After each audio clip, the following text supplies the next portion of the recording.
Never lose sight of that, who you're writing for. People tend to write, they get loose, they go all over the place, but always know your audience, who you're writing for.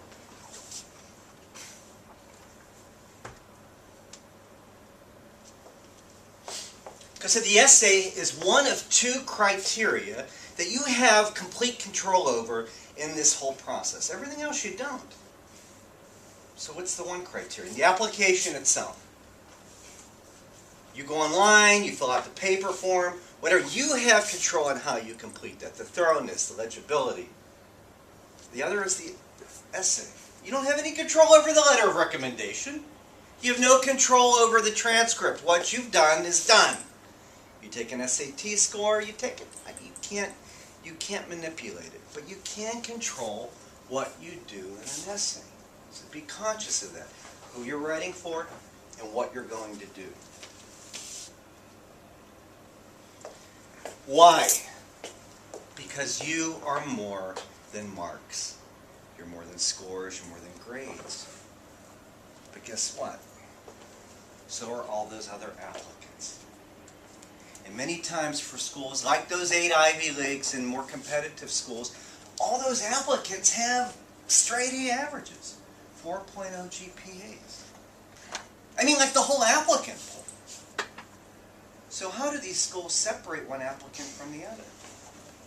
Through the more subjective criteria, like an essay. So this is your chance. Letters of recommendation, subjective, they kind of fill in the gaps. Statements of purpose, essays, help you present to people like me something that I might not otherwise see in your scores. It's a creative act. If you've written anything, whether it's in Hebrew or English, you know it can be painful. Writing is painful because it's a very personal thing. It's not done easily for some, perhaps, but not for most. But when you've got something that's really reflective of yourself, it's an art. And you should think of that essay the same way.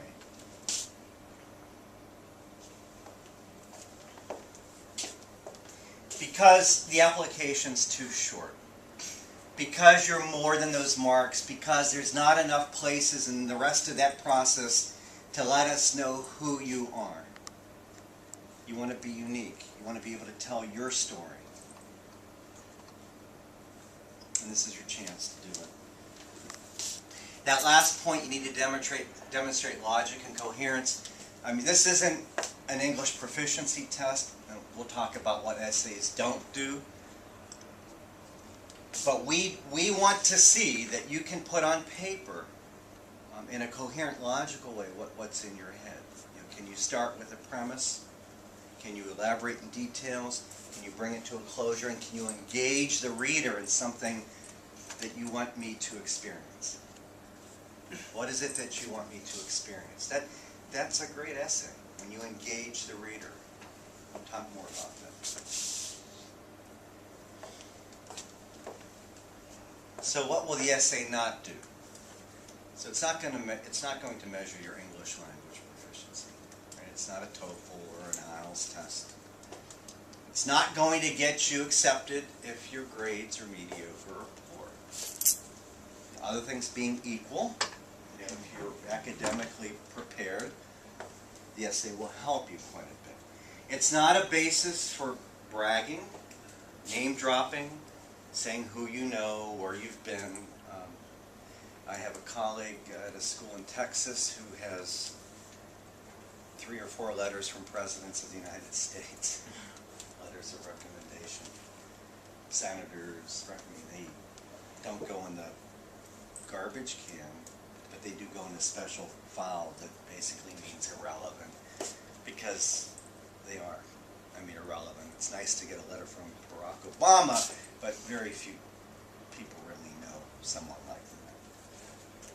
Plus, the essay is not, it's not a place to, how shall I say, make me feel sorry for you, or make my colleagues feel sorry for you, although you may have a story that indeed may make me feel sorry.